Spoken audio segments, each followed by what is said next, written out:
हाल ही में आम बजट पेश किया गया, जिसके बाद रेलवे मंत्रालय की ओर से दी गई जानकारी के अनुसार आने वाले 2 से 3 वर्षों में 200 नए वंदे भारत ट्रेन, 100 अमृत भारत ट्रेन और 50 नमो भारत ट्रेन रैपिड रेल और 17,500 जनरल नॉन एसी कोच के बारे में जानकारी दी गई है। आपको बता दें कि वित्त मंत्री निर्मला सीतारमण ने बजट स्पीच में भले ही रेलवे का खुलकर जिक्र नहीं किया हो, लेकिन इस बार के बजट में रेलवे को 2.52 लाख करोड़ रुपए बंटवारा किए जाएंगे। रेलवे मंत्री अश्विनी वैष्णव ने इस बंटवारे को लेकर बजट को शानदार बताते हुए कहा कि भारतीय रेलवे के लिए यह रकम बहुत महत्वपूर्ण है। रेलवे मंत्रालय की ओर से दी गई जानकारी के अनुसार आने वाले 2 से 3 वर्षों में 200 नए वंदे भारत ट्रेन, 100 अमृत भारत ट्रेन और 50 नए भारत रैपिड रेल और 17,500 नए नॉन एसी कोच जोड़े जा सकते हैं। आगामी वित्तीय वर्ष के लिए रेलवे का बजट पिछले साल जैसा ही रखा गया है, जिसमें 2.52 लाख करोड़ का बजट किया गया है।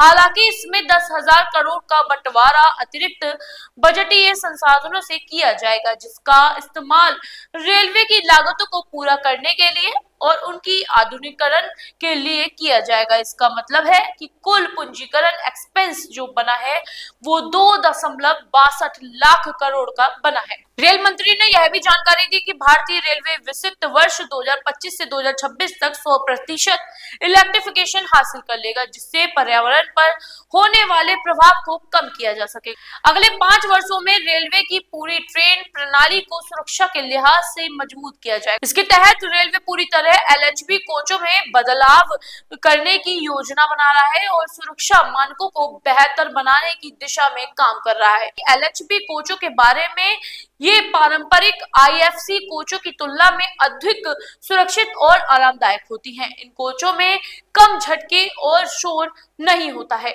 और इसकी लाइफलाइन भी लंबी होती है। साथ ही इनका रखरखाव भी आसानी से किया जा सकता है, जो रेलवे की लागत को कम करने में मदद करेगा।